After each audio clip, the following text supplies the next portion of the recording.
There's a belief running through real estate right now. If I could just grow my following, everything would change. More reach, more content, more visibility, more people knowing my name. That would matter. And yes, like we'll talk about visibility, of course, matters for us all, but being seen is not the same as being trusted. Being followed is not the same as being chosen. And reach is not the same as building true relationships. And that's why I wanted to have today's conversation with our guest, because my guest, his name is Mark Groves. He's built something that many people are chasing, especially in our industry in real estate, a massive digital platform, a huge global audience, millions of followers. These are things that a realtor wishes they could have.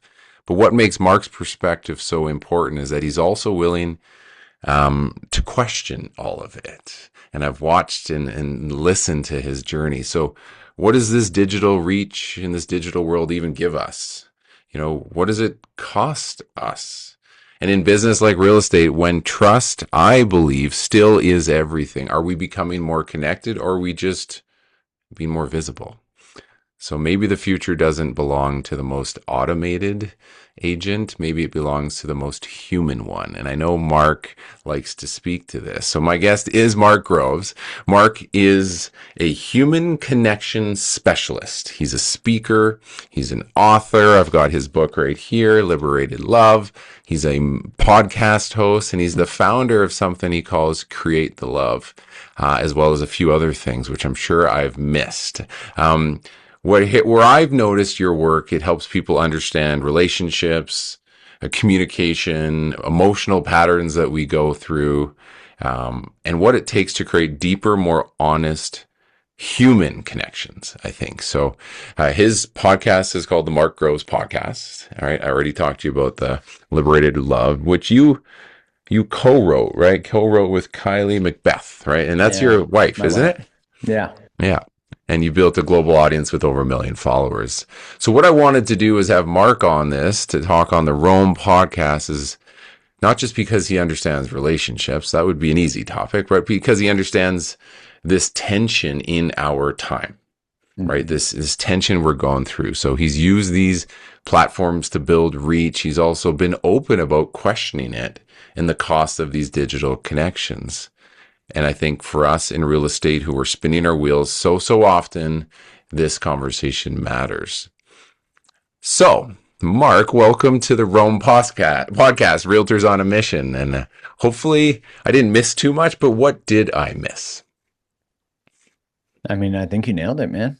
I'm obsessed with understanding, how humans relate, but not just to people, but to things like our phone, things like substances. And I think our phone could probably be Mm, classified as a substance at this point. Um, and I really have always asked the question. I just asked it through relationship.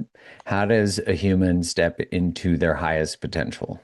mm, And I just found that the information that you get from relating is the most potent amount of information on how you need to grow. So, our romantic relationships tend to amplify our stuff. So, if you have bad boundaries at work, you're going to have real bad boundaries in your romantic relationship. So, formerly, I would have said that relationships that are interpersonal are the place with the most amount of information. But I would say our phone is now probably the most potent place to look at because it's the most important relationship in our lives.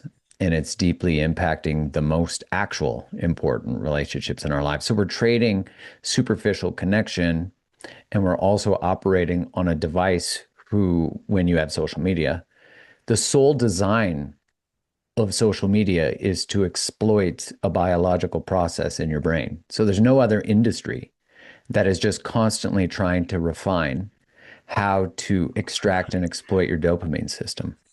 So you have to realize that you're up against the impossible. So if you find yourself scrolling and 20 minutes later, you're like, how did I get here to this cat mhm. video? It's like, how could you not? So it's just a recognition that biologically you don't stand a chance. And once you understand that, then you can start to build, frameworks and strategies to regain your freedom in your relationship to technology. And I say all that because if we don't, like the impact that actually affects our biology is people. Like the longest running study on well-being, the Harvard study of adult development, showed that the greatest predictor of your health at age 80 is the quality of your relationships at age 50, not the amount of followers you have, not, because the greatest question to ask is, can I call someone at 2 a.m. if I need them? Can I roll over and depend on someone? Hmm. And if your answer to that is not yes, then it doesn't matter how many followers you have. And I think we're trading this superficiality to treat the pain of the lack of depth in our actual relationships, if that makes sense. Yeah, it does.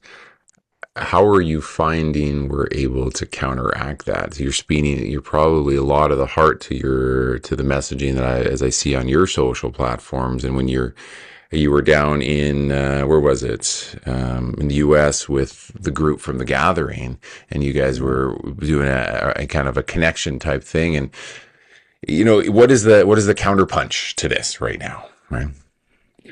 Well, I think it'd be undeniable to say that we have a massive movement towards people wanting to reject technology.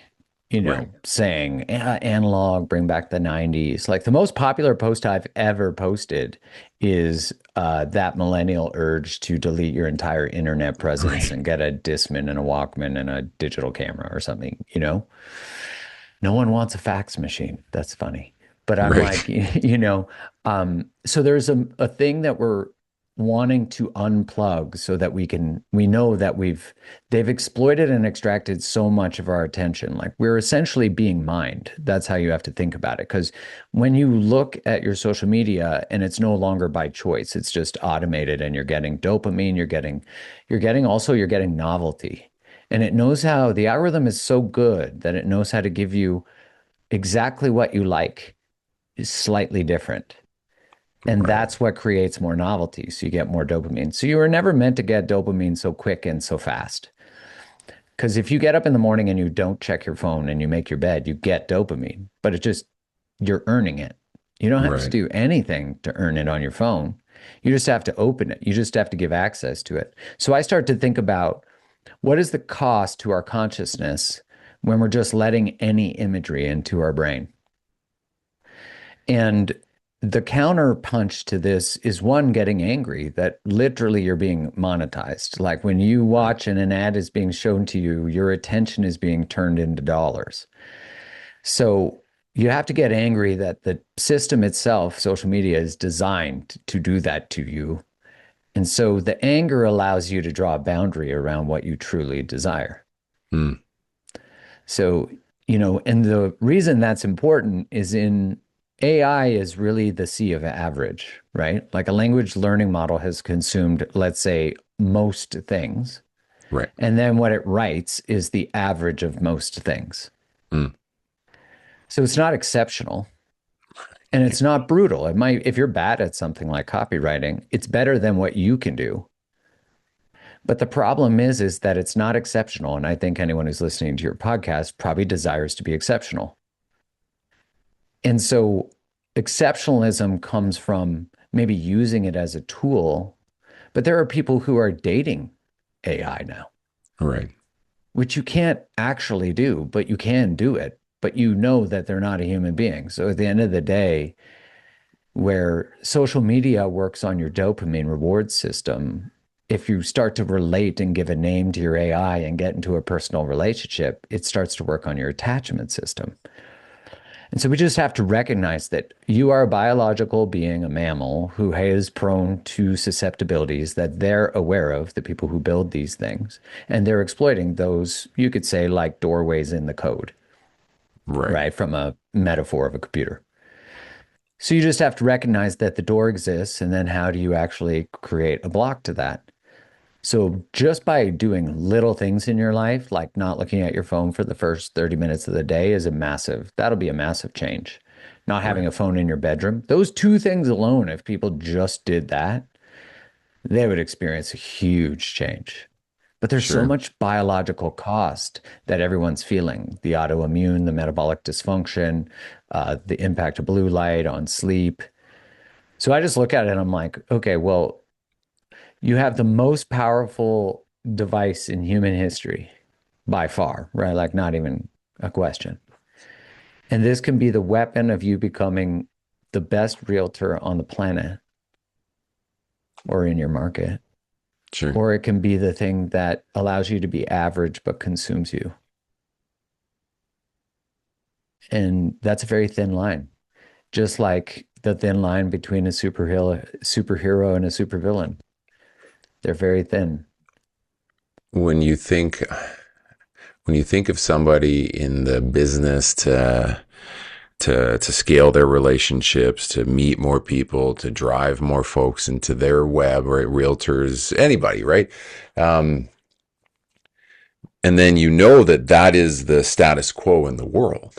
And like you're saying, there's a trend away from this, but the masses, right, the average are probably getting almost pulled deeper and deeper into this rabbit hole. Is that fair? And it's almost like those Yeah. with that are willing to take action and like you said, get mad and adjust. I would believe that's still such a small percentage of who we're all trying to reach as marketers. Is that fair to say? Like, are they that Yeah. black hole that is there?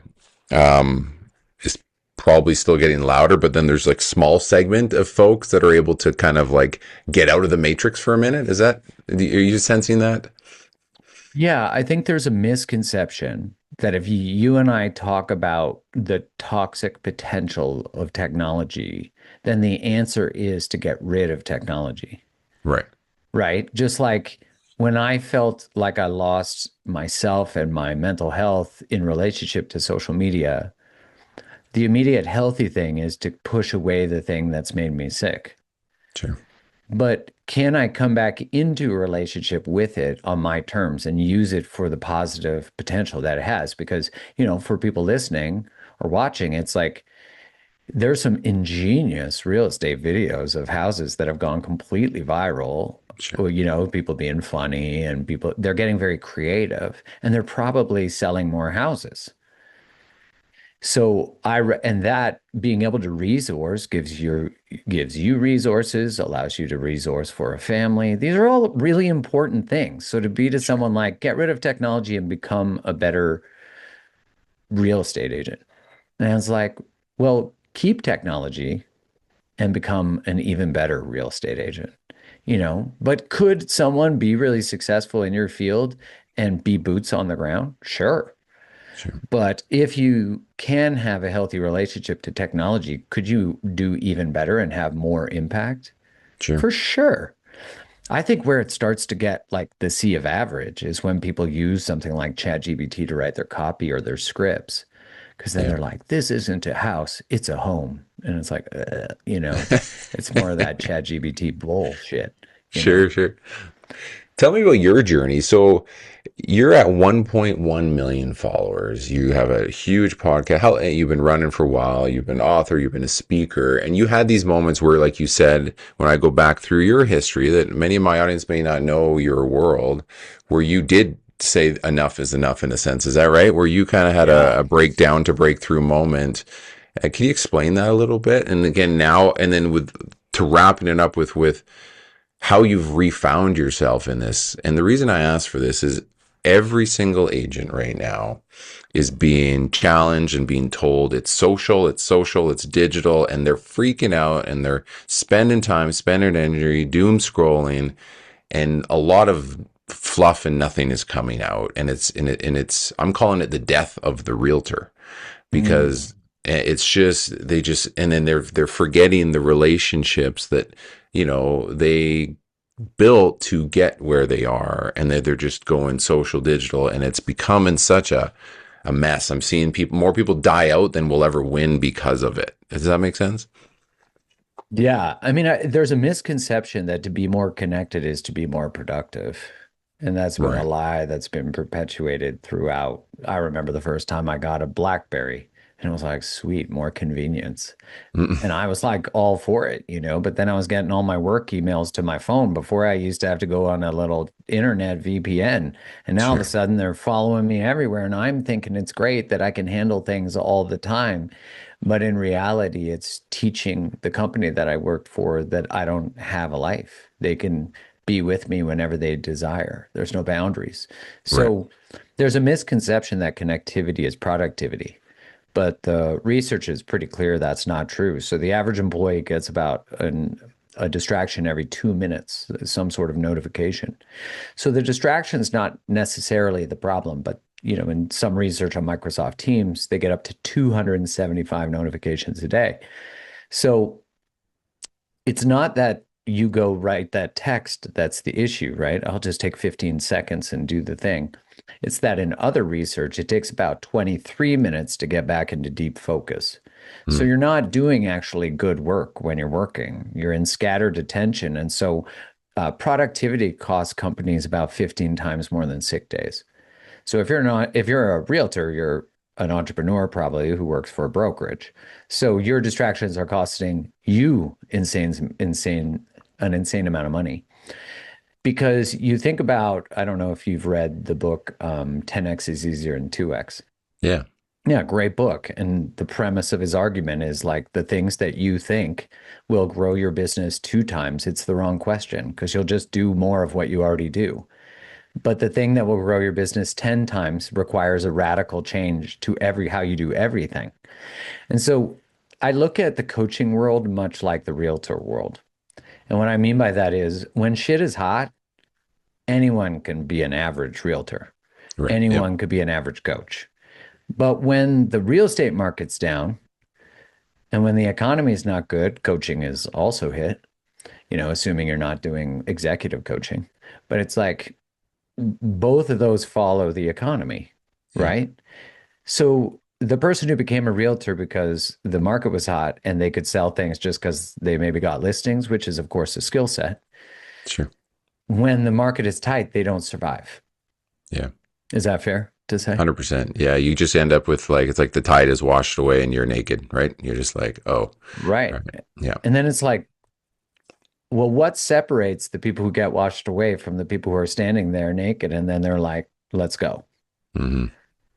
And to me, I would not see it as it's the person who puts out more Instagram reels. It's the person who is better at relationships because what survives in those markets is one, yeah, a good social strategy, sure, but not AI slop, like That's real, authentic, fun, engaging stuff. And that's a skill set that you can learn. But the second is it's the people who understand that relationships are everything. Like when sure. I was in sales and trained sales, your technical knowledge mattered far less than your relational ability. Right. Now, there was a curve on that where, like, if you were so bad at technical knowledge, like if you know nothing about houses and furnaces and Sure. water heaters and all that kind of stuff and renovations, you're going to cost yourself. But there's like a baseline level that kind of everyone has. And if someone builds the technical knowledge, but not the relational skills, the relational person will always outperform the person who's technically skilled. Always. I mean, it would be rare that That's that's right. not true. Now, if you could have both, exceptional, but I would always say drive the relational part of that first. So in a sea where there's a conversation like everything's digital, I always think about what is the penguin in the chicken coop? Because the outlier is always the one who's forging the industry, changing the Sure. things, just like the people did with social, where realtors started to do those funny videos like, you wouldn't love this house, blah, blah, blah, like they're making fun of it, or Sure. they're showing really cool, funny videos about them. Those do great. And I'm sure people sell a lot of cottages because of that. Sure. But I look at it now and it's like, okay, how do you optimize your digital in a way that feels harmonious for you? If it feels heavy and like you're just going, oh, I have to be on socials. I Hmm. just wonder where else are you going to be better suited? Is it going to networking events? Is it getting to know people? Is it asking your friends for referrals? Is it canvassing a neighborhood? that you like to, that you're an expert on, I would imagine those things are far more effective. Is that what you found in your journey? Like when I look at your social, you're just raw, real, just going after it. It's not overly production based unless you're just getting a clip from a stage. But in reality, most of your stuff is very more just like, I want to just talk to you, bro, right? It's like very much speaking your truth. Was it always been that way? Or did you have this kind of like drag on as you were building the business where like it had to feel polished? It had to be this. And then eventually you found like the true you in this? Or have you always been able to be authentic Mark? And that's what's got you to these incredible numbers and layers and, of course, success. Well, when I started my Instagram was like 10, 11 years ago. So it was a very different place in that organic reach was much easier to come by. I'd Sure. say that you've never found a time that's more easy to go viral than right now.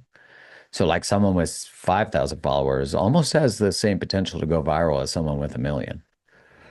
And that's because the algorithm is so good that it's not prioritizing followers and your own personal following. It's prioritizing reach. They're not going to waste an exceptional video from someone with 40 followers who will make everyone stay on their phone. Like they've Right. figured that out. They're like, why punish someone with a small following when we could extract more attention and make more money? So Yeah. for me, like the initial part, it was social media. So you followed people who you socially were connected with. Yeah. But Gary Vaynerchuk talks about this, that it's now interest media. And that really came from TikTok. TikTok went, hey, we actually don't care who you follow. We're just going to show you stuff that keeps you on here. They were really the founders of short form content. Form video is kind of the death of our brains. Like that's where attention span really started to diminish. That's where Sure.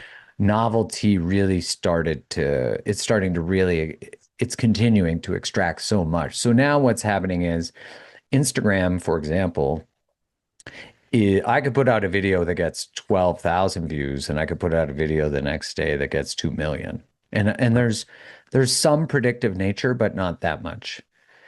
And so my thought process is always like, well, 12,000 is still pretty crazy.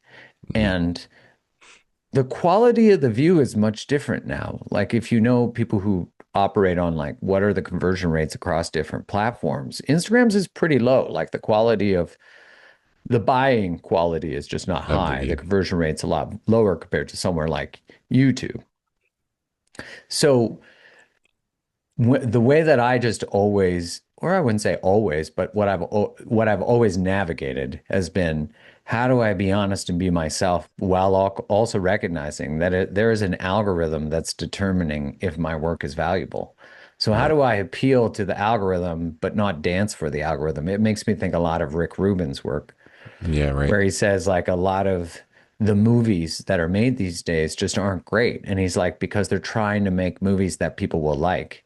And he said, that's not art, that's commerce. Gotcha. So I think of it as art. So it's like if I'm trying to grow a business in a space of somewhere like real estate, I'm going like, how do I not put out the same thing every realtor is competing on? Like, how do I do something that's out of the box? How do I play with it? When you get 12 views on something, it's not because you're bad, you're bad. It's that maybe the content wasn't that great. Because you see all these people creating content with AI scripts and it lacks any heart. It doesn't have soul. It's like Yeah. you didn't have to do that before. If you went and talked to someone, you had to think about all the things you were going to say. And now, the data is really interesting. If you use AI to write a first draft, what happens in this study where they looked at college students, one didn't use it, one did use it. It's like the group that used AI to write a first draft, not only did they not recall what they wrote, Right. but they also, the parts of their brain didn't get exercised for a later task. So the brain didn't even light up the same way compared to the other group because writing in a first draft is like doing hit training for your brain. And so they're now seeing that a lot of people who consume, especially young people, consume a lot of technology are developing dementia-like symptoms and patterns in their brain like Alzheimer's. And like early. Right. Yes, very early. And so that's scary. It is. So the flip is, yeah, use it as a tool, like you're saying, and is that how? Do you find that you use? There's something that you've somewhere I came across it, and maybe it was in your newsletter, and you said the future is human, right? Yeah. And when you say the future is human, what do you mean by that mostly? I mean that you will never be able to bypass your humanity. Hmm, Like at this point, AI can't mimic humans good enough. It might get there, don't get me wrong, but right now, if I read something by AI, it's pretty obvious it's by AI. Like I could tell, I could feel it, hmm. But I was talking to my friend Zachary Levi, the actor, about AI. And he was like, eventually, what'll happen is small movies will be made with like small parts will be AI. And people will Right, be like, no, but that was good. Okay, they made a monster out of AI. And he's like, but then what'll happen is eventually they'll just slowly take over the whole movie. And by then, people won't even realize what has happened. And I'm like, yeah, right, that's how it works. So, what I notice in organizations is this idea that we want our employees to be connected, and yet the counterproductive part of it is that they're so connected that they burn out and they resent their work. right, So there is a middle ground. It's just that most organizations are willing to exploit their employees. right.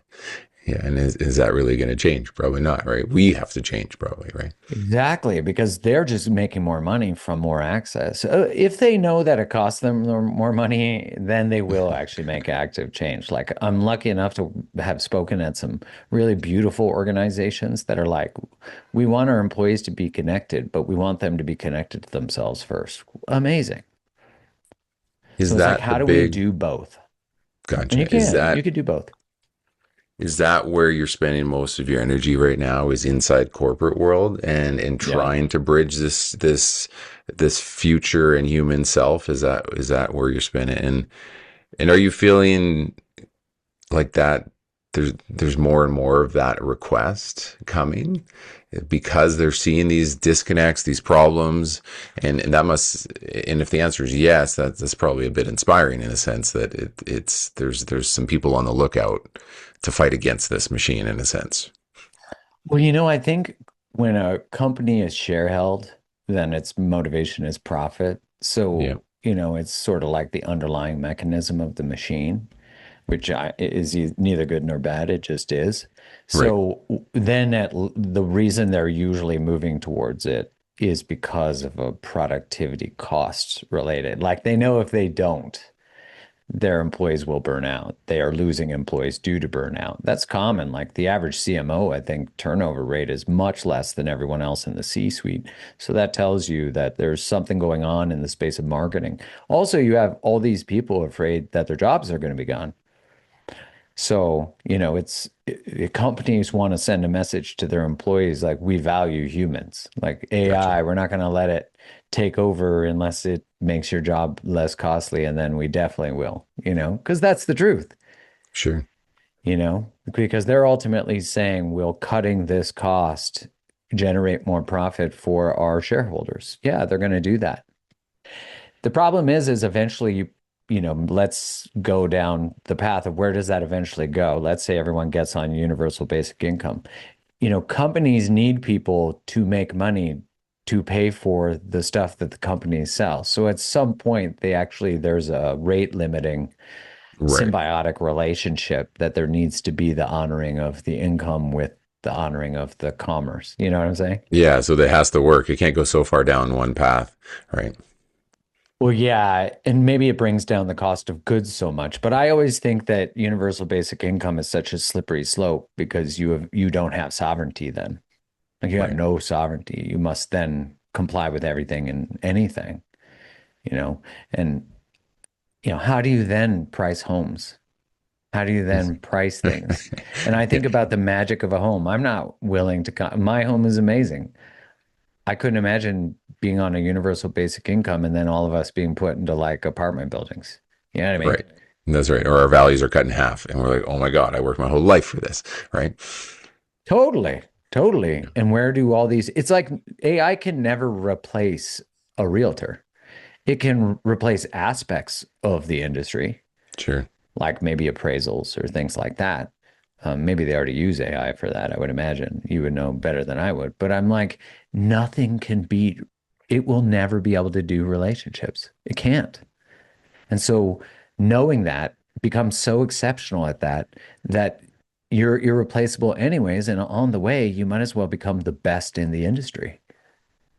Do you have in your work and in your research knowledge about, right now you and I are doing this via Zoom, this relationship, but you were down in Nashville doing this in person. We met at the gathering, which is in person, and the impact that is created literally physically in person versus in some way, shape, or form, me learning about you, watching your videos on social from afar, a one to many scale, or even in this relationship where you're that push to get us all to push past, get dressed, get out the home, meet people in person versus just the ease to say, I did my work, I shot my video, I moved on, I did my, in your case, do an email, got it to the newsletter.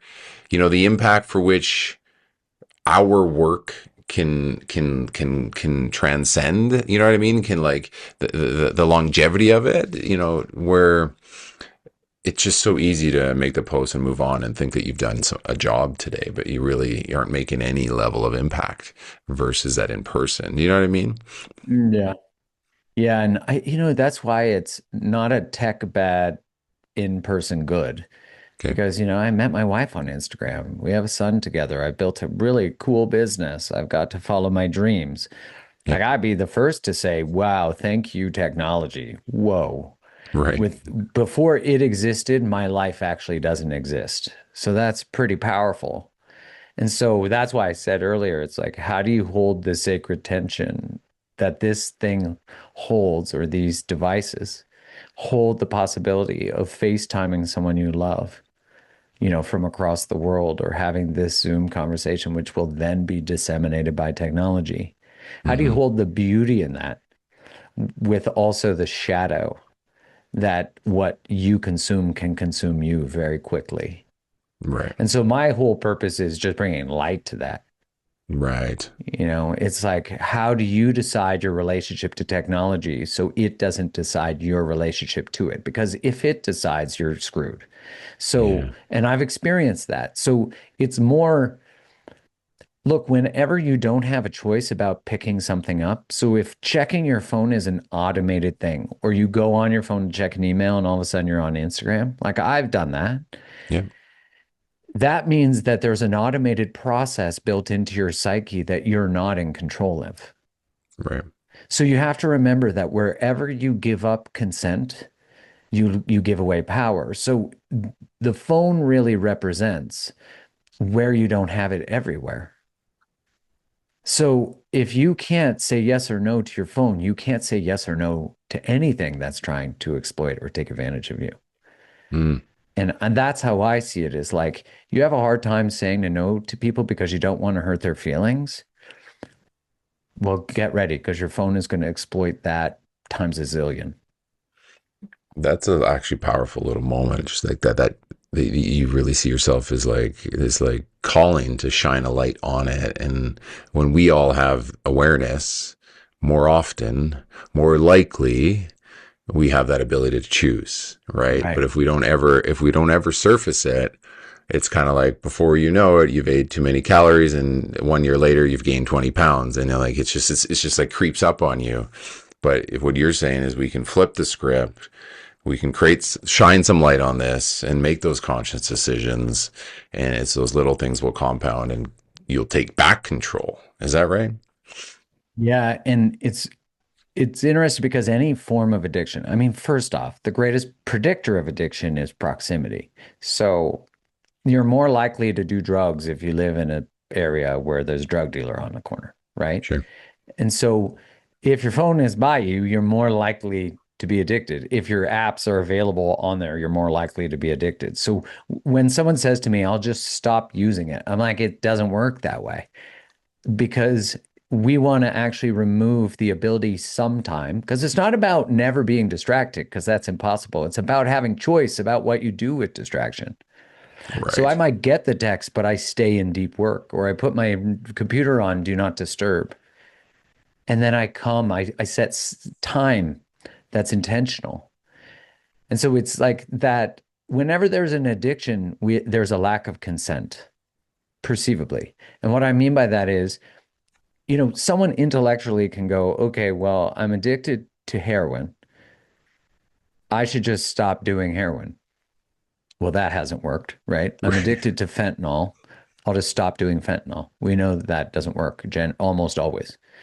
So it's like, what is the feeling that we have that we don't have the capacity to sit in that makes us want to change our state? So most people have a subtle, like, for example, you're in line at a coffee shop. There's a moment there where you can feel what you feel, or you can go to your phone. Hmm. And maybe you miss being able to meet people in person. So instead of feeling that grief and actually meeting someone in person whose face might be in their phone, you actually go into the same behavior. And it's really hard to heal an addiction when there's billions of people around you with the addiction. Totally. So I give all that as context because I think it's important. Like, if you're a realtor who wants to become exceptional at it, or you are and you want to just amplify that, yes, use technology for that. You're going to be able to provide better customer care. Imagine that someone can't come, you FaceTime them and you go look at it first. Like, what? Yes, more.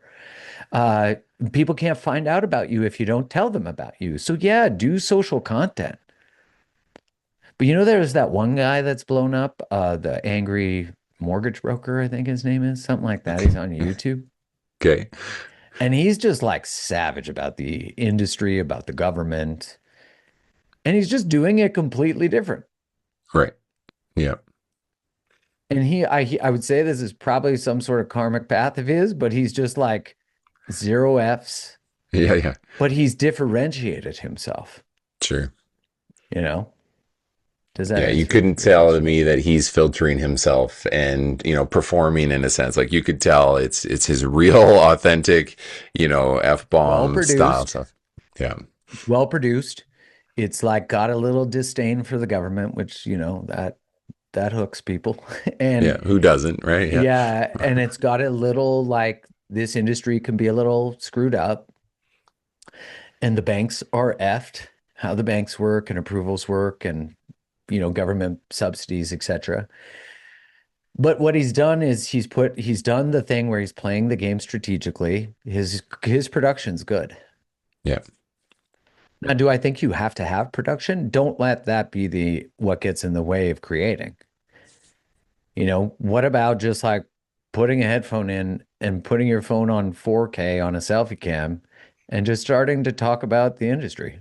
Post Yeah. every day for 30 days. I was working with this one guy who started his business recently, not a realtor, but a coach. And I said to him, post every day for 30 days. And, he had a lot of resistance to that. That's why he never did it. Then he Mm. had a viral video. Then he got a client. And it's like, there you go. If you don't put it out there, you don't get it. And I would say that the one reason there's so much room at the top of every industry, which is true, is because the people willing to actually do the chop wood, carry water tasks, so small. Like, I've worked with thousands of people. I could count on four hands the people who did everything they were said they were going to do Right. and achieved everything they desired. Right. Because most people quit. Most people quit because they're afraid of what people think about their content. Most people quit because they're afraid they're going to fail. So it's easier to quit than fail. Then they chose it. It's easier to Hmm. stomach that. And they're just like, they're also afraid of success. Because, like, who am I without the struggle? That's something we don't really think about. We're so addicted to complaining to other people and drinking, Cabernet Sauvignon while we drown out our suffering, Yeah. that we don't actually get sober to what we need to feel and we become exceptional. That could be a betrayal to a group of people who are complaining. Right. What do we connect with them about? If, And that, if it's like that saying that people who are, at the tables with really insane incomes are having different conversations. right. And so you don't have to be at the table to have the conversation. You have to be the type of person who has that conversation, and then you get you create your own table. You created your own table with the newsletter, and when did you start that? And then why did you embrace that? Right. So you go in and you've got these email lists and you got a community now. And is that explain that to me a little bit, just so you know what because that's putting yourself out there, that's committing you to something, and all of a sudden you're bringing these folks. I think I'm on your site here now, Humanizing with Mark Groves, over 58,000 subscribers to this thing. I mean, there's a heavy weight there, but and realtors, for instance, anybody, or they're some of us will do newsletters, some of us will commit to that, but you've gone ahead and create something pretty phenomenal. um, when did you know it was the right time? And then how Mhm. did you stay on this thing? To me, that's a threshold that, you know, higher than, well, any realtor will ever get to, because nobody's doing that level of volume, per se. Yeah, it's also so different because the conversation I'm having is not about a specific market, you know. So Yeah, you're to be global, fair, right? Yeah, like my market cap is way different. Although the value might be less than the real estate market cap just because of the value of houses. But the decision to do Substack was because I liked what Substack stood for. So I was tired of putting out a podcast, social media posts, Substack, this, that, it was very scattered. And in that conversation we were having about 10x is easier than 2x, when he says like you have to be willing to do something so different. And I think about that a lot. Is like, mm, what is everybody in my industry doing right now? Like I could not talk about another dating unavailable person for the rest of my life and be good. Because like r- I've had that conversation thousands of times going through a breakup. These are all incredibly important initiations for people to walk through. And there are thousands of coaches and therapists online right now talking specifically about that. gotcha. That conversation feels kind of old to me. Yeah, And not in a hierarchical way. I just feel like there's a sea of conversation happening there, and I was one of the first people talking about that by luck, not by any design that I'm like a brilliant foresighter. It was okay. like I started an Instagram account because I was dating a girl who ran Instagrams for companies. She was like, "You should start one." We broke up. I was like, "I'm definitely starting one now."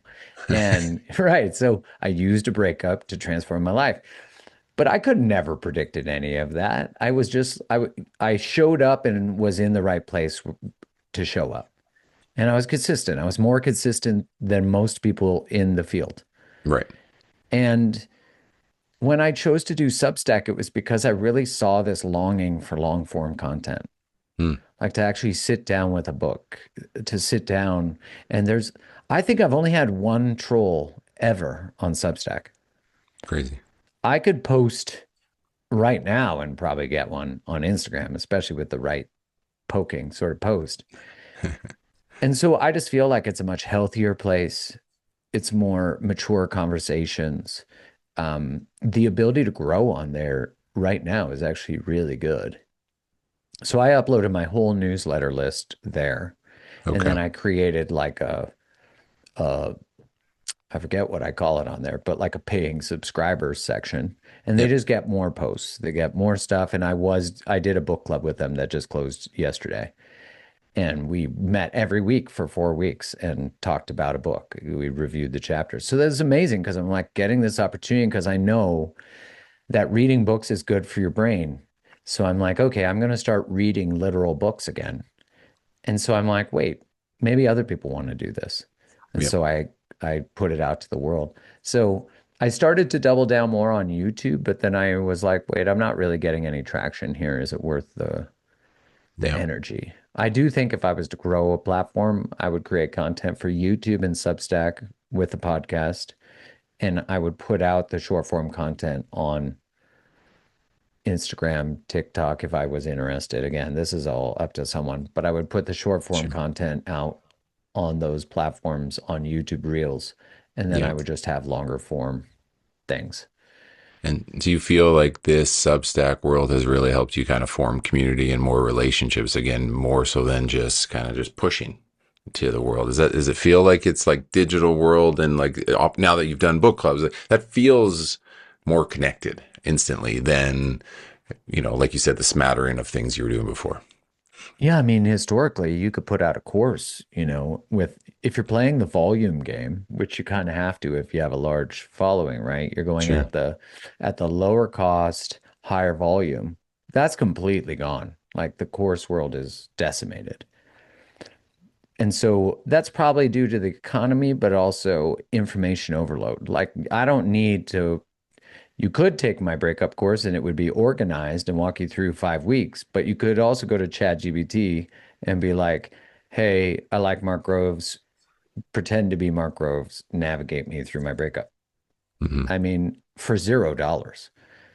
So I understand that. Like it's completely disrupted that whole world, but I also think that people are tired of thinking they need to learn everything all the time. There's kind of an exhaustion of personal growth. And I think that's important because therapy culture has also said we need to eradicate your suffering. When, if you ask anyone about how the most important, meaningful moments of their life, they usually involve suffering. Fair.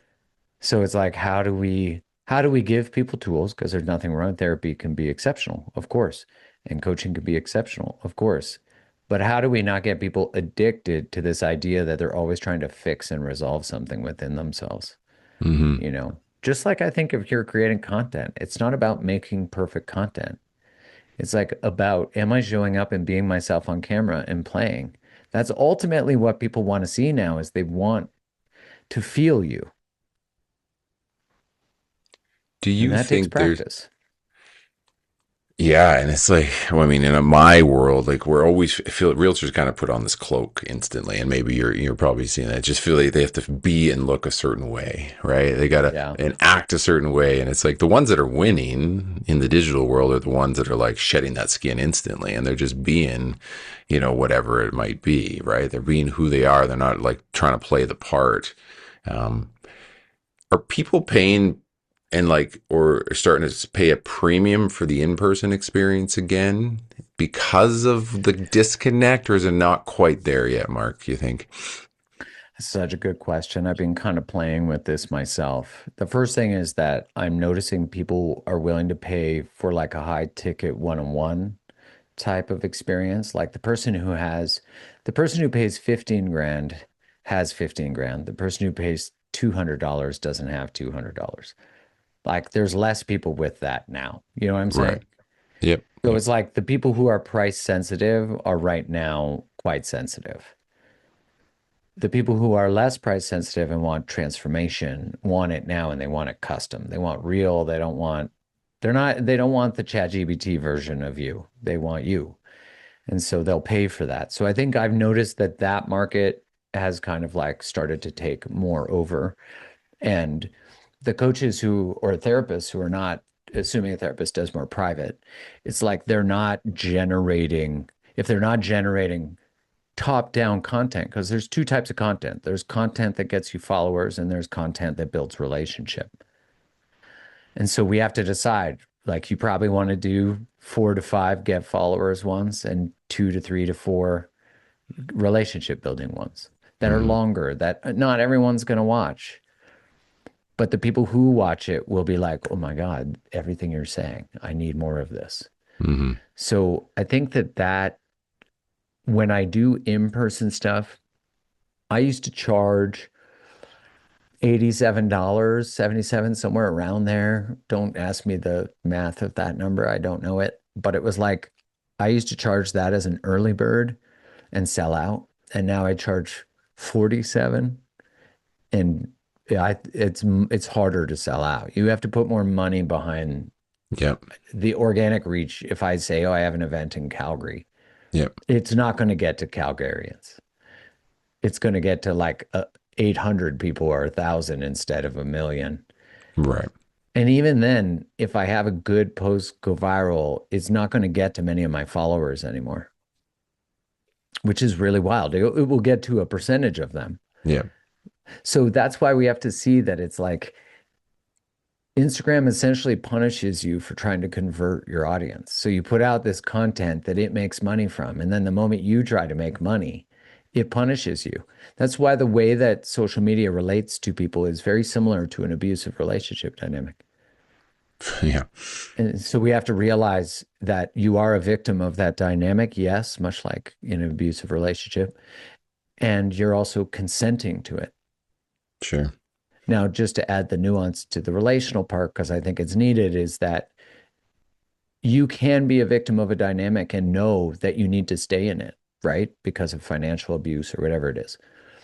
So we just need to access that you're still deciding to stay there, not to make you feel shame, but to make you know your power.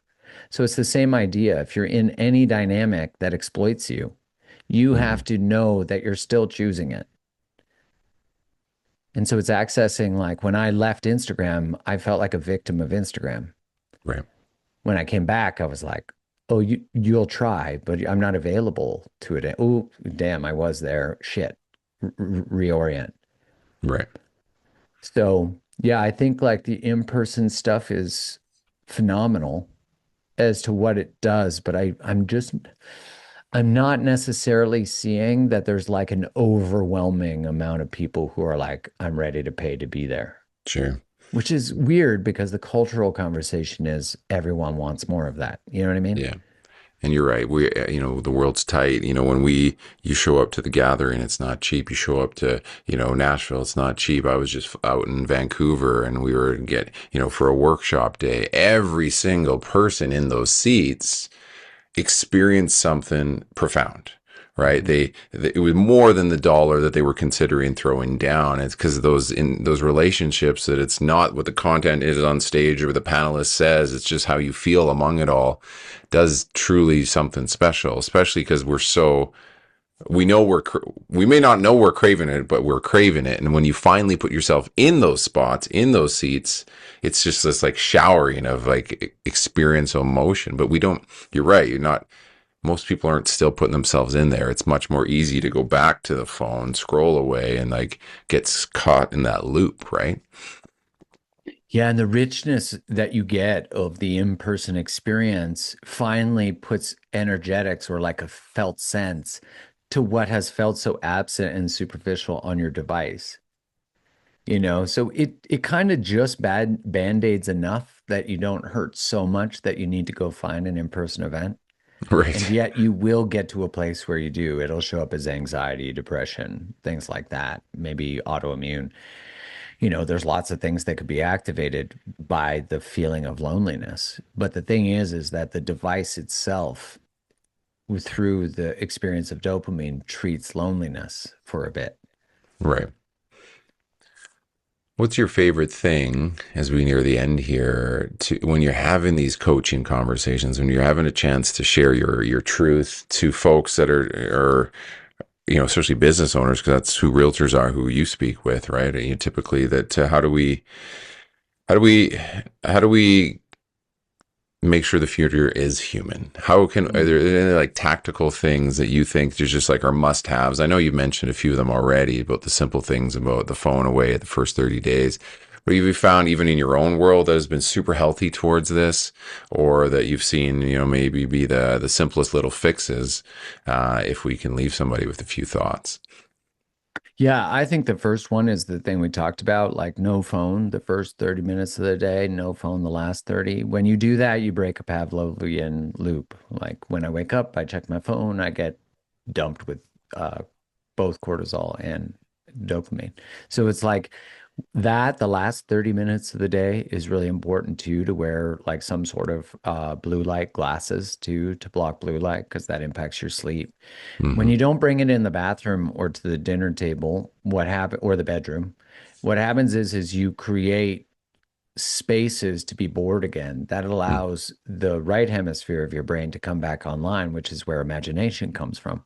So a lot of, I mean, also where people process things like God. So you have this place that is not getting activated. And when you go have a shower, that's when maybe you start to think about things. And, oh, I haven't called my friend in a while. And you feel that you can't get out of it. It's like that. practice of creating spaces like the line in the coffee shop is teaching you that you can be without the thing. Mm, And you're actually building a recognition that you have discernment and power over how you relate to this thing. It's yeah. so beautiful to watch yourself do it because you start to be back in your life. You start to be here now, as Ram Dass would say. So it's like those simple things are huge. If every Sunday you take something like there's a product called the Brick, and what it does is you have an app on your phone, you choose which apps you want to block Oh yeah. and which ones you want to use. And then you tap it. I leave the brick on my fridge. I can't get into those apps till I get home. So it's amazing. That's what really works with the proximity, right? So it's like the the accessibility to the phone goes away. It's just a it does calling and texting and music and directions and Right. your bank. So it's actually not addictive when it's like that. So if you do that 1 day a week, it will completely change your nervous system. Mm, So if you just did the first 30 and you just did the bathrooms, bedrooms, and dinner, and the 1 day, you would be ahead of everybody. And my argument to this is that when you do that, you get to know yourself, you get to hear yourself. And what makes someone have a competitive advantage in any industry is for them to be themselves. If you can't know, hear, see, be with yourself, you can't be yourself. And so my thesis, which I think is lived and being constantly sort of navigated, yeah. is oh, yeah, that's actually the time I need for me to know me so I can be exceptional and different than everyone else. Otherwise, you get washed in the sea of AI slop and you just become coach slop, realtor slop. We don't want to be slop. We want to be different. And the thing that is different is you. That seems like something that is simple to attempt, but like getting that habit, it will be a bit of a monster. But I can see. So I found myself in Starbucks the other day, and I find myself walking down the mall the other day, and you can't not notice everybody's doing this, and 100%. even the fact that I had this like I had a dopamine hit of like, hey, I'm actually not doing this. This is great. Good. I had That's great. first I passed judgment on everybody, and then secondly I had a little aha moment. I'm not doing it, so how long can I not do it? And it became a little game for me. It became kind of exciting to Very say, cool. and that same thing. And however you get to that point, I think is what Mark is saying would be of course increased value. Um, If you just start with the first 30 minutes of the day, because it can get overwhelming to say, do all these things. sure. If you just get your phone out of your bedroom, get something like a Hatch alarm clock. No blue light. They use ambient light to wake you. They Oh, use a beauty. long music, so they'll wake you up. You could choose the sound. Like I have one where it's right now it's birds singing in the ocean, like with the ocean sounds. And so it wakes me up over 30 minutes. So it's not just a rapid like Oh, it's yeah. like this beautiful subtle and it wakes you up over a half hour. And then so I do that. And then that phone not being in your bedroom automatically makes it so you don't touch your phone right before you go to bed. So I charge my phone in my kitchen Okay. and I put it on airplane mode so that when I come out, there's not even a notification available and I know it. And I know I need to do that because otherwise I'll touch the screen. I know I'm like everybody else, guys. I'm an addict. Right. But the first 30 minutes changes your whole life because you're training yourself to get slow dopamine, which is not a neuroscience term. It's just gives you conceptually what's happening. Yeah. Is you make your bed, you get dopamine. You brush your teeth, you get dopamine. You make coffee, you get dopamine. You read your book, you get dopamine. But it's all earned. Yeah. And so what happens is you start to know yourself as someone who doesn't use their phone first thing in the morning and your identity starts to shift. And then the other layers will just come because you won't, I promise you that that first 30 minutes of the day will be your favorite 30 minutes. You're right. Maybe not at first because you'll be fiending, Yeah. but it's actually not that hard. The last 30 was way harder for me. Yeah, yeah, yeah. By the Is there way, if you use your laptop or your desktop, it doesn't have the same impact as a phone. okay. So there's a study where they took people and they said you get no internet access on your phone for 14 days, but you can use your desktop or your laptop. They compared it to a group who did no difference. They used whatever they wanted. Only 25% of people completed this study. Of the people who completed it, they saw a 10-year reversal of cognitive decline. Oh wow. And that was measured by attention span. 10 years. That's wild. And the people who only partially completed it still got benefit. Hmm. So that's why I say to people, take 1 day a week and you will get more of your attention back. And if you layer these things, I mean, you'll feel like a Jedi with your phone. Fair enough. Other Fair people will be like checking it, and you're like, it's like how you felt. It's like how enough. I felt when I first didn't have it the first 30 minutes of the day. And I'm like, how's your phone as an alarm clock? I'm like so proud of myself. Yeah, we're in the process of getting our kids, making sure our kids are no longer saying it's from the alarm clock. And, I just pulled up Hatch here. Okay. So I'm going to explore this. So I appreciate that. Yeah, they're Um, great. The brick is pretty cool too. I have a discount code for the brick. I can give you the link for the show notes because that thing is awesome. It's a game changer. so what are you working on right now? Where's like, what have we not covered in a sense in topic mind? I know we're running right near the end here where like something that you speak a ton to or that you're just working on that if for those that want to jump into your world, because I'm going to share this, like your subscription and the Substack and I'll share all that in the notes. What's going on in your world right now? You got any more books coming? Is it all in on podcasts? Because again, we need them to go to the podcast as well. Tell me what's up. So my podcasts are all solo episodes now. So I have the odd guest, but it's just pretty rare now. Yep. I mean, I had interviewed, I don't even know, 480 people or something. So it Amazing. just got to a point where it's like, okay, I need to just solo do it myself. So if people want more of my own musings, I have an episode that I just did on the difference between being devoted to something versus being committed to it. Mm, And that really rang true for a lot of people. Um, so my Substack is really where I focus most of my energy. yep. Right now, I'll kind of go days without posting on Instagram. And there's just like okay, what feels good for me? I'm not going to just post to post. Yep. So, and what I'm working on is I'm speaking. So, like, if anyone's listening and they're like, okay, we want this message to people to be able to help them become better at their work, but also not lose themselves in their phones. I mean, Yep. the obvious side effect is that not only do people get more productive and more exceptional at their work, all their relationships get way better. Mm-hmm. And so it's, they get more present with their children. They model behavior for their children. They get more present to their partners. I had a friend who said to me, if the last thing you touch at night is your phone, it's not your wife. And I was like, that's Right. good, man. That's good. And Yeah. so I think like we're all so busy trying to be, six, seven figure, maybe eight for some people, employee or creators and entrepreneurs. And that's all great. But we have to look like, are we a seven-figure father? Are we a seven-figure partner? And it's like that's where the real magic is. I get both. That's the thing. It's not like give up your attention to the things you love and your mission. Yeah, yeah, yeah. Just live that mission everywhere. Mm-hmm. And so I'm super excited to be able to have that conversation. I just did one for the global leadership team for a hotel. I just did one for university professors, which was cool.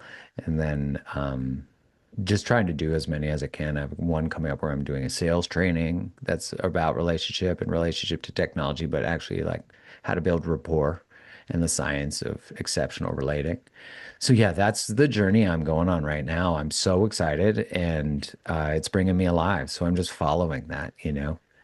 Totally. And then for those Yeah. that kind of jump into your world and are following your stuff, when you're When you're speaking at events, not within a corporation, you'll be sharing, when you're at these events, people can kind of see if they happen to be in your city.